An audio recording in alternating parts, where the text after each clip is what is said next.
Javier Meléndez, que a Correa de Andrés lo mató alias El Gato, persona de apellidos Rodríguez de León, y que dicha muerte fue ordenada por Edgar Fierro Flores alias Antonio, comandante de las autodefensas en el Atlántico y subordinado directo de alias Jorge 40. Por otra parte, el señor Rafael García Torres señaló que los listados de sindicalistas y líderes de izquierda eran entregados por el DAS a través de eran entregados por Giancarlo Auque a Jorge Noguera y por este al bloque norte de las autodefensas a través de Álvaro Pupo Castro, primo, como dijimos previamente, de Rodrigo Tobar Pupo. Rafael García aseguró haber visto los nombres de Zuli Codina y Alfredo Correa de Andrés en uno de los listados entregados a los paramilitares. En sentido similar, en otra declaración del 7 de febrero de 2006, afirmó que Noguera solía referirse como mamertos a las personas de izquierda. En esa oportunidad García Torres expresó, comillas, me dijeron que existían listados de personas de Guajira, Atlántico, Bolívar y Sucre, que estos listados eran directamente manejados por Enrique Ariza y Giancarlo Auque. Me mostraron fragmento de unos listados. Me llamó mucho la atención que aparecían los nombres de Zuli Codina Pérez, quien había sido asesinada en el año 2003, y el de Alfredo Correa de Andrés. Les dije a los detectives que averiguaran a través de quién se entregaban esos listados y qué funcionarios del DAS en la costa estaban participando de esto. También les pedí que Marta Leal se asegurara de que Jorge Noguera no estaba enterado de esto. Semanas después me volví a reunir con los detectives, quienes me dijeron que estos listados y que funcionarios del DAS de la costa participaron en esto. Semanas después volví a reunirme con los detectives, quienes me dijeron que habían logrado averiguar en la Dirección de Inteligencia que estos listados eran entregados por Giancarlo Auque a Jorge Noguera, quien los hacía llegar al bloque norte de las autodefensas a través de Álvaro Pupo Castro, que es primo de Rodrigo Tobar Pupo, alias Jorge 40. También me dijeron que quien se encargaba de esto en la costa junto con el bloque norte de las autodefensas era Rómulo Betancourt, quien se desempeñaba como director del DAS en Bolívar. Con esta información recordé que vi muchas veces a Álvaro Pupo Castro llegar al despacho del director Jorge Noguera Cotes. También recordé que un listado de personas que aparecían en un informe de inteligencia de la policía lo había hecho llegar al bloque norte a través de Álvaro Pupo.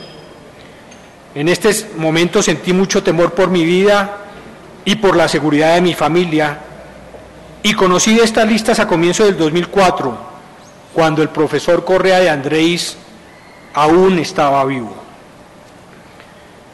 Más adelante dice García Torres, el doctor Emilio Vence Zabaleta, exdirector del DAS en el Atlántico, en una conversación le pregunté qué había pasado con el profesor Correa de Andrés. Él se puso muy nervioso y cambió de semblante. Me contestó que él no había tenido nada que ver con eso, que eso lo habían hecho desde Cartagena Rómulo, refiriéndose a Rómulo Betancourt, y Valle, refiriéndose a Alfredo Valle, quien eran funcionarios del DAS en Bolívar. Quiero agregar que en alguna ocasión, al preguntarle al señor José Gelbes sobre la muerte de Zuli Codina Pérez, él me dijo que eso lo había hecho gente de Hernán Giraldo, con base en la información suministrada por el DAS. También le pregunté a Jorge Noguera sobre cuáles creía eran las razones para el asesinato de Zuli Codina. Él me contestó que fue porque esa vieja era Elena.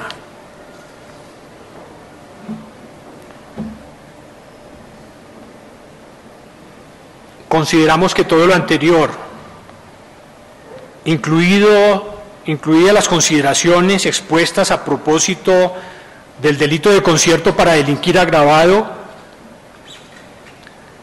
permiten inferir la existencia de diversas probanzas circunstanciales que concurren a señalar al señor Jorge Noguera Cotes como la persona que desde la dirección del DAS autorizó la entrega de informes de inteligencia y listados de personas que por el solo hecho de su credo político y sobre pretexto de ser integrantes o colaboradoras de la guerrilla fueron declaradas objetivas militares y muertas a manos de integrantes de las autodefensas.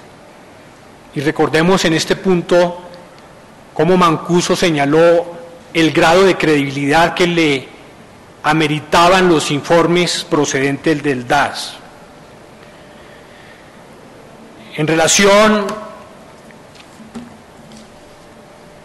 con los señores Fernando Picciotti, Zuli Codina y Alfredo Correa de Andrés, evidentemente se observan varios elementos comunes. Uno, que eran catalogadas o que realmente eran personas de ideología política de izquierda. Dos, que fueron muertas a manos de miembros de las autodefensa. Tres, que esas muertes se produjeron relativamente poco tiempo después de la presencia de circunstancias que a ellos de un modo u otro los relacionaban con el paramilitarismo. 4. La declaración de García Torres, aludiendo directamente al doctor Jorge Noguera Cotes, y al hecho de haber observado él directamente los nombres de estas personas en listados que fluían desde el Departamento Administrativo de Seguridad DAS a las Autodefensas Unidas de Colombia. Esto nos permite ubicar al señor Noguera Cotes, así lo considera y lo ha venido considerando la Fiscalía y ahora lo plantea respetuosamente a ustedes, señores magistrados de la Sala Penal de la Corte Suprema de Justicia, que el señor Noguera Cotes es coautor por la contribución efectiva que prestó de los homicidios agravados en las personas de Zuliester Codina Pérez, Alfredo Correa de Andrés y Fernando Picciotti, de acuerdo con lo establecido en los artículos 103 y 104, numeral 10 del Código Penal, como viene precisado desde la resolución acusatoria. Del abuso de autoridad.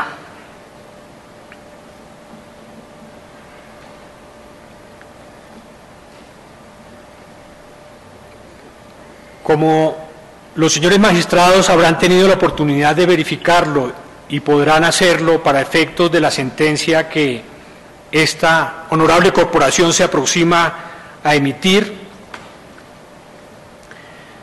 son varios los casos de personas servidoras del DAS de la época de la administración del doctor Jorge Noguera que se asevera fueron o trasladados o declarados insubsistentes por diversas razones que parecen encuadrar en casos de abuso de autoridad. Sin embargo, consideramos que en lo que atañe a la exigencia del conocimiento de certeza que se exige para la sentencia condenatoria, esta se da respecto del caso del detective Sigifredo Puentes, persona trasladada en circunstancias que expondremos a continuación a el Departamento de Arauca a través de resolución 1390 del 12 de agosto de 2003, fecha en la que precisamente adelantaba en la ciudad de Santa Marta y en apoyo a un fiscal especializado de Bogotá, actividades desplegadas en un proceso judicial adelantado contra integrantes de grupos armados ilegales paramilitares de esa región del país. Ese proceso tenía como